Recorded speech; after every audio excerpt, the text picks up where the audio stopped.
ทีมนี้จะได้รับรางวัลอันดับหนึ่ง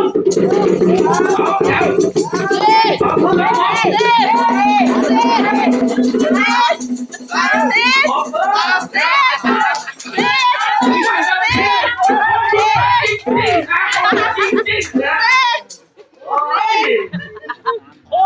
บผู้ชายจริงนะพูดเดียวขึ้นเลยอ่ะขึ้นเลยนะ คอแหบแล้วคอแหบแล้ว ขึ้นเลยสี่เอ้ยพี่เดี๋ยวขึ้นเลยนะแป๊บเดียวเลยคุณเป็นนักคุณน้ำขึ้นเลยนะเลยนะครับยังไงก็คอยนำอยู่แล้วนะ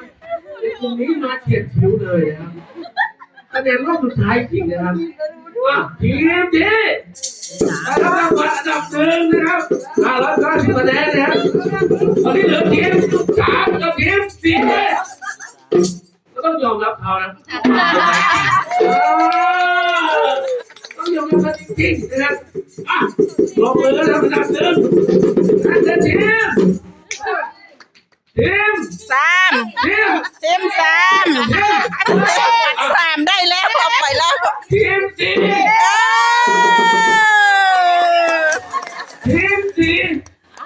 โอ้ปืนดังกับทีม3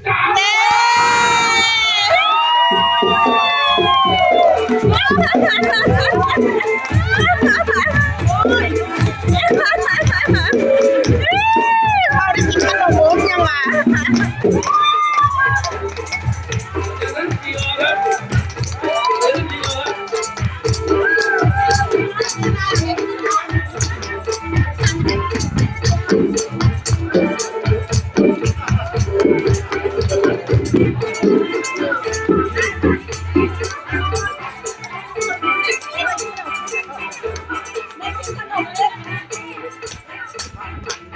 ขอปืนดังสำหรับทีมที่ชนะ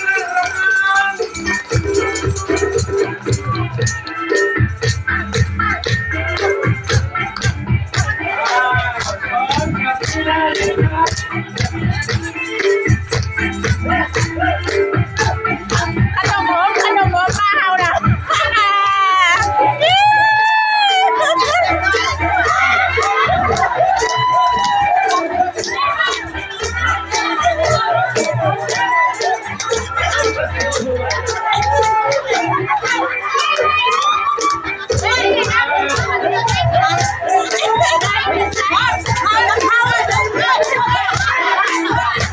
ไปแม่ตาเท่าก็ได้ตาเท่าลูกคนตั้งพูดกันได้